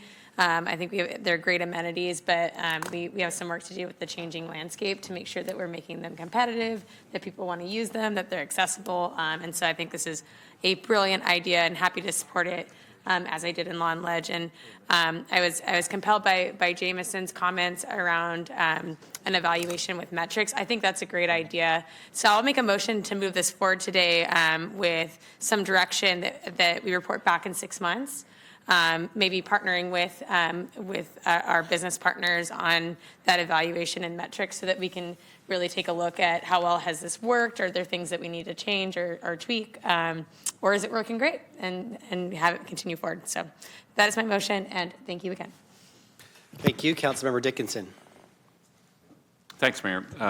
I'll second the motion, but I did have a question. Thank you, both Megan and Sid, for especially Sid. Great articulation of the event. I'm just curious whether anything along similar lines that you've discovered has been tried elsewhere, and what if anything, you've found about incentive programs in other places. We looked at both Denver and Los Angeles for similar models, and those have been successful. We also know that this is something that I've been hearing from promoters for many years, and so we know that this is something that is absent in our venues. We have tried to fill the gap to the extent that we could within our authority, but we're just not moving the needle enough. And so we really hope that you'll approve this so that we can move forward with getting the word out to all of the many users that would be interested in bringing shows to this market. In the case of Los Angeles and Denver, to the extent that you found those programs, have they been at it for a while, and do they have similar element? How would you compare those? You said they were successful, but how would you compare those with a little bit deeper dive, Sid? Well, again, they were public facilities, so that's a similarity. And the Los Angeles dated back to 2015 and Denver 2016. And so, have they issued any kind of public reports on those, or evaluations of those that you've been able to discover or look at? Those programs are continuing, so that tells me that they're successful. Not only is it of interest in formulating our own program to see what experience has been elsewhere, but it may give us some clues how to look at what might need to be modified or adjusted as we go along. I suspect. I think it's always helpful if you have others who've tried the same thing or something similar. It obviously can inform what we do and hopefully increase our chances of success. But I certainly think this is worth trying. Absolutely. And we have some beautiful facilities, and certainly in Memorial we have a historic and gorgeous facility, and just love to see it used even more than it is today.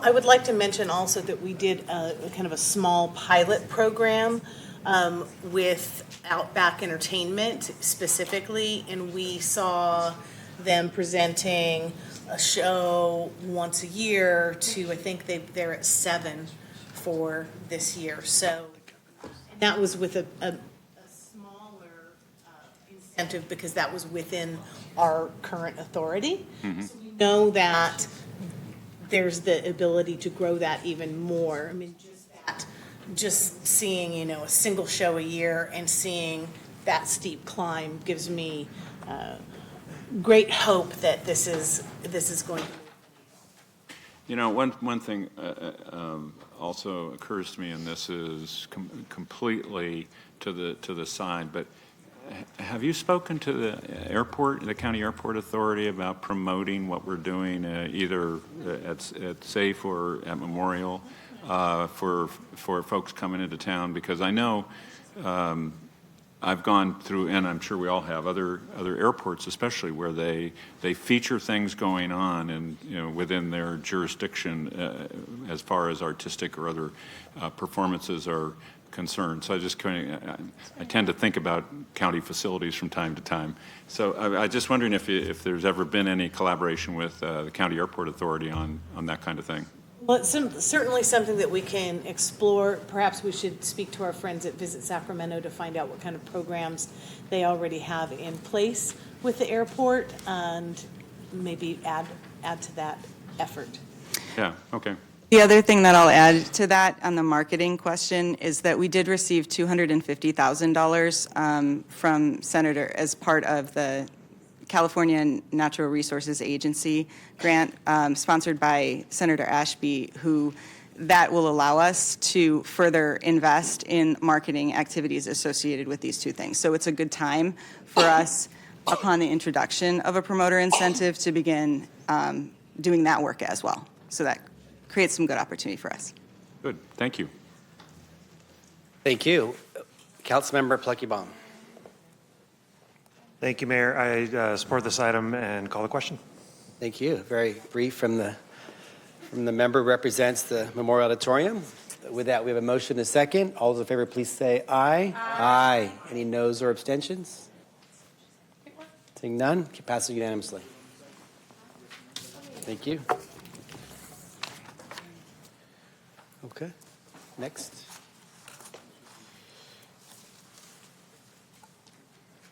So, Mayor, that concludes the city's business this afternoon. We move now to council comments, ideas, questions, and AB 123 reports. Councilmember Maple. What am I doing? Thank you, Mayor. I would like to invite the community to come join us at our, I don't know which annual, but it might be 10th, but our annual Hollywood Park 4th of July parade. So this year it's going to be taking place for meeting at St. Robert's Catholic School on Irvin Way at 9 a.m. The parade will take off promptly at 9:30 a.m. And to walk around the block, you can find the schedule on the Hollywood Park Neighborhood Association Facebook page and other social medias. We'll also have it in our newsletter. It's a fun time. We have snacks, we have waters. We are going to be corner captains this year, me and Sam. So we're going to have a table out there where we can get information about different city programs, and it's going to be a lot of fun. So please come join us on Friday, the 4th of July at 9 a.m. at St. Robert's. Thank you. Thank you, Councilmember Dickinson. Thanks. I just wanted to note that Shadahai Rowland, did I get that right? Close. Who we confirmed earlier as a District 2 Sacramento Youth Commission member, is here with us this afternoon. I wanted to welcome him and express my gratitude. Thanks that he's willing to serve on the Youth Commission. We think he's going to be a terrific addition. So thanks, Mayor. Thank you. Councilmember Guerra. Thank you, Mayor. I just want to invite everyone out to our annual Sierra Oaks Neighborhood Association 4th of July parade, and where you can join our local fire department there as we do our walk around there, meeting at 9:30 over at 2500 Morley Way. So we'll see you at the annual 4th of July parade at the Sierra Oaks Neighborhood Association. And then after that, you can jump across the river there, American River, and go to the Neighbors of College Glen 6th Annual 4th of July Festival that will be starting at the College Greens Cabana Club as we walk up to Oakey Park, and we're going to have there a lot of vendors and good excitement, and also with Fire Station 60 leading the way. So with that, thank you, and hope everyone enjoys a wonderful 4th of July weekend. Thank you, Mayor. I want to invite you to another parade after you've gone to all the other ones in the city of Sacramento. You want to come to one of the ones that I think is the largest and best parade in the entire city of Sacramento. And that's the Pocket Greenhaven 4th of July parade. It's going to take place this Friday at 10 a.m. sharp, right in our district. You get a chance to wave your flags, put on your red, white, and blue, and join the neighbors and friends in celebrating Independence Day. There'll be marching bands, there'll be festive floats, local leaders, classic cars, and much, much more. And I hope to see all of you there for that. Once again, that's July the 4th at 10 o'clock in the Pocket Greenhaven area. And then my final announcement is Jazz in July. That's right, Jazz in July starting up. That means every weekend in the month of July, we have a jazz concert. And it's going to start off on Friday the 11th at the Panhandle in William Land Park. And it's live jazz that starts at 6 p.m. We encourage you, because it gets cold during night, bring your blankets, chairs, and a picnic, and enjoy the smooth sounds of Jeff Manyweather. After Jeff Manyweather, on other concerts that will happen in July, You'll see on the 18th of July, you'll see Vivian Lee, the smooth sounds of Vivian Lee. She'll be at Garsha Park. And then on July 25th, you'll hear Carrie McCoy at Bell Coolidge Park on 5600 Southland Park. All the concerts are from 6 to 8 p.m. And come on out and have a good time at Jazz in July and the 4th of July parade.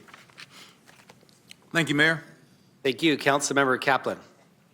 Thank you, Mayor. I look forward to joining you, Councilmember Jennings, for the 4th of July parade. It is a favorite that my daughters ask that we join you every year, so it is a pleasure. And then also, as we're heading into council recess, put on your calendars. I also have, whether you live in the south side of the city or the north side, on Friday, July 11th, from 6 to 9 p.m. We have our Latino Chicano celebration, live music by Mayan Latin roots, as well as Aztec dancers, local food and vendors, and more. So come join us 6 to 9 at the North Natomas Regional Park. Thank you. That concludes. We have several public comment. Yes, Mayor, I have 6 speakers for matters not on the agenda. The first is Lambert, Kyle Williams, Pamela Freeman, Yolanda Villanueva, Sonia Carabel, and then Anthony Uraby.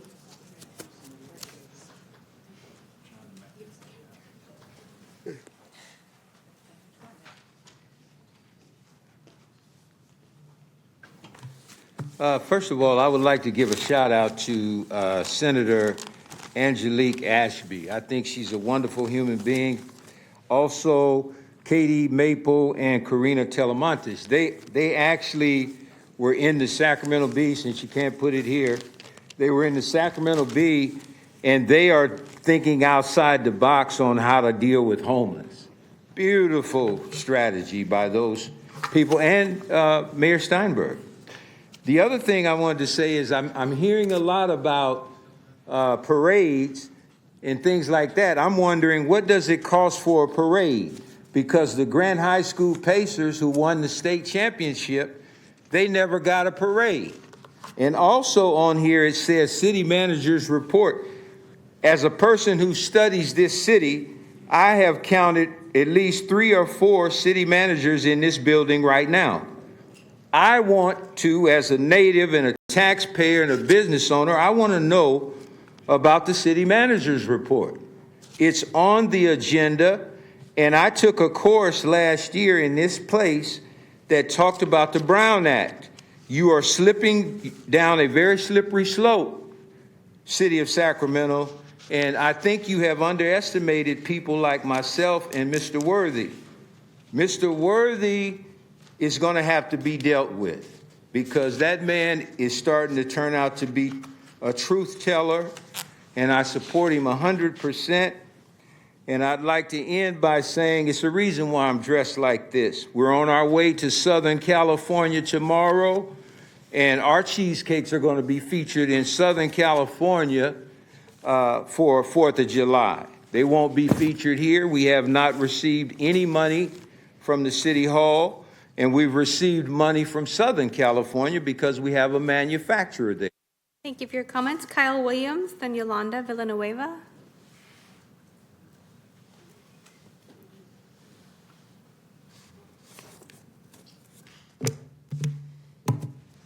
How's everybody today? Good, I hope. I'm going to give this in a three-span presentation. First off, I'd like to start off by admitting how many times in my life I've been wrong. How about you all? Have you admitted you're wrong?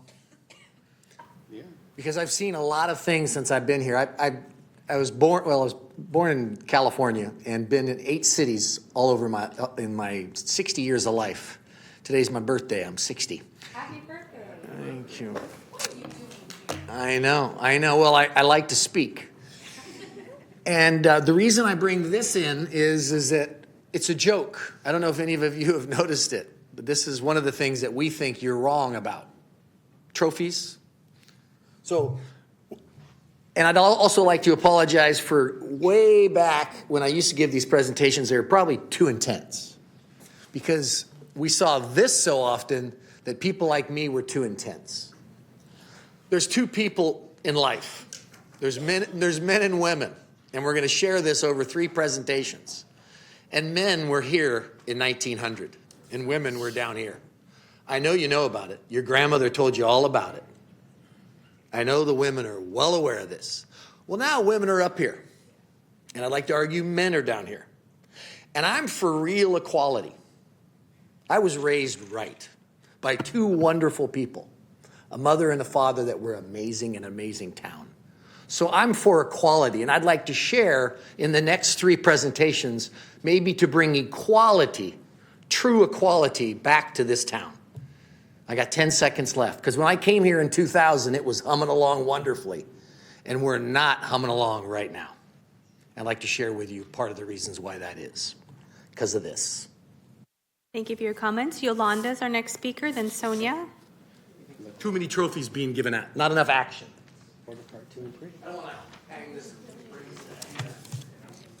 Thank you, Mayor and City Council. My name is Yolanda, and I am a railroad resident. I live at the Wong Center. On Tuesday, June 24th, I and 134 of my neighbors in the railroad submitted format protest of the city's proposal railroad EIFD expansion because it only provides for 6% of the 10,000 house units to be affordable. And I and many of my neighbors experienced homelessness, unfortunately, me twice, but others, I don't know, but we've all experienced it there at the Wong Center. We have something in common, all of us.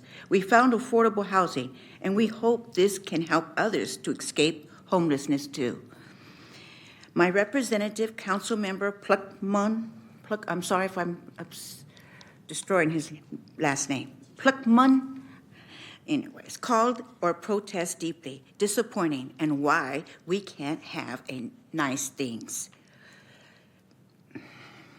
As a railroad resident who submitted a protest, I ask, who are we? Who can't have nice things? The majority of residents in the railroad protest the shamefully small amount of affordable housing in the proposed EIFD. The current proposal only requires 3.9% of the remaining housing to be affordable for the total of 6%. Sacramento deserves more affordable housing. One place the city should look as they redo the deal. Let's go back. Let's do the deal.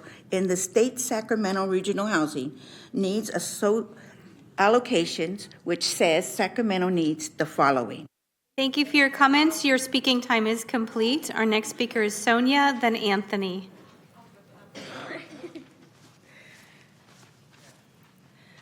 Hi, everyone. I'm Sonia Carabell with Unite Here Local 49, the Hospitality Workers Union. And Local 49 last Tuesday proudly stood alongside 135 residents of the Sacramento rail yards who submitted protests to the EIFD deal, which would give $92 million in taxpayer funds to a project with just 6% required affordable housing.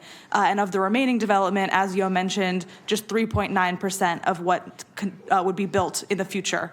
With the current state of Sacramento's housing and homelessness crisis, this deal to double the size of downtown is shameful. Our members in the hospitality industry face this crisis every day, whether through having to choose between paying rent or buying groceries, long commutes to work downtown, and walking through encampments as they come home from work.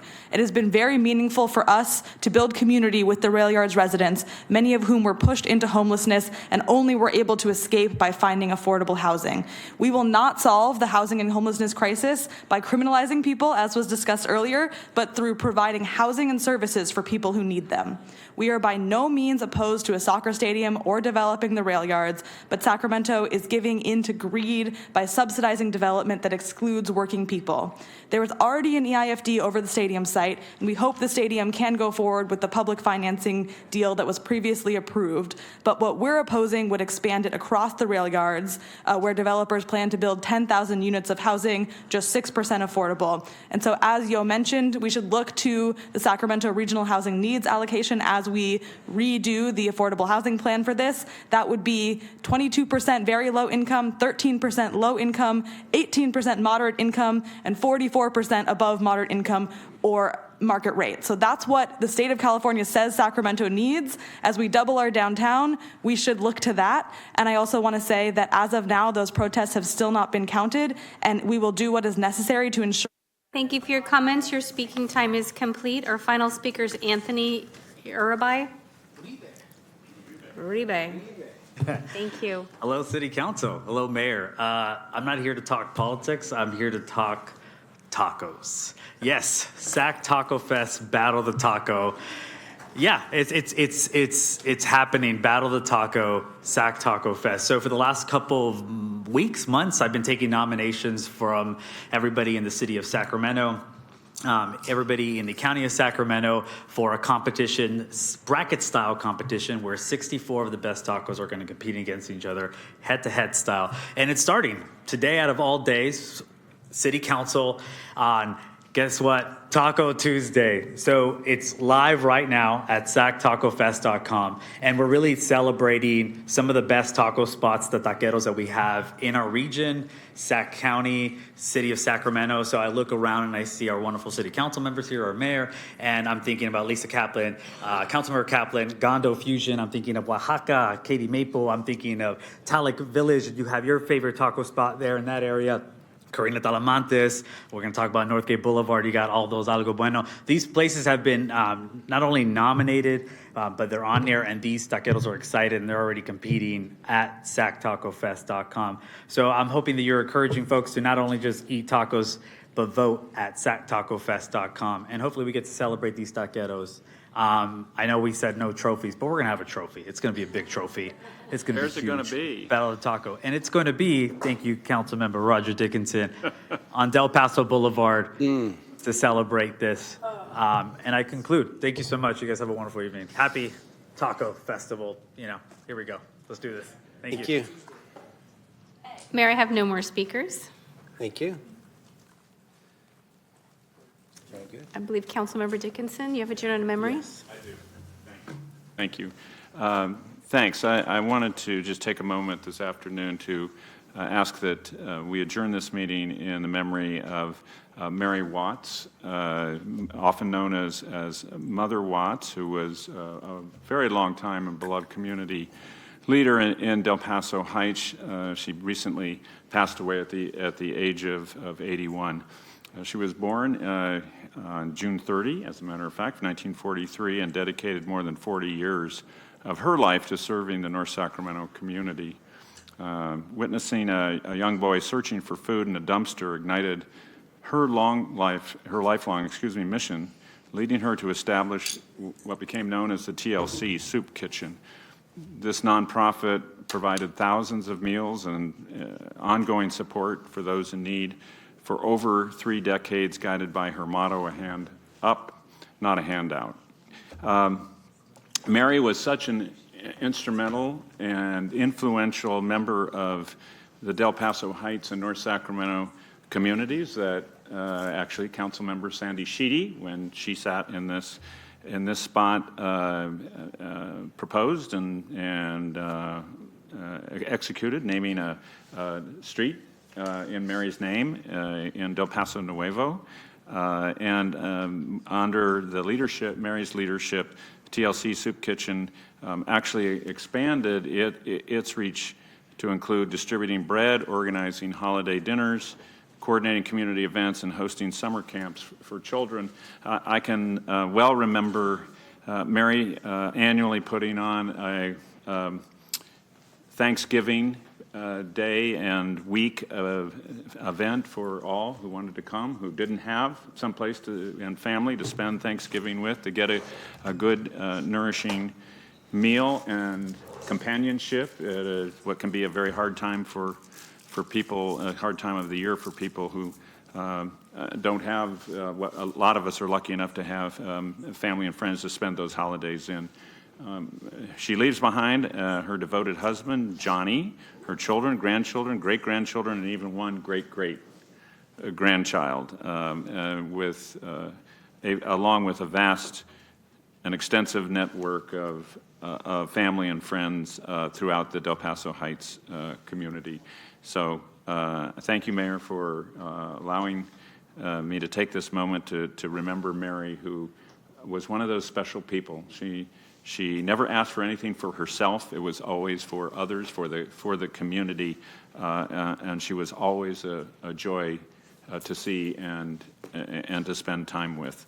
I'll just close by saying a memorial service in her memory will be held on July 10th at 12 p.m. at the Robertson Community Center in North Sacramento. So we invite all who want to share a memory of Mary and celebrate her life to join us there. Thanks. Thank you, Councilmember Dickinson. I also want to join you in adjourning in Mary's memory. I got to know her as the assembly member for North Sacramento and had several of our Operation Gobble turkey drives out there, and she wanted to make sure she had a special allotment for her annual turkey celebration. I think it was at Victory Tabernacle Church over there on Marysville Boulevard, and she certainly was an institution there, and we will adjourn her memory today, and she will be missed. Thank you. With that, we were adjourned. Happy 4th of July, and we'll see everybody in about 2.5 weeks.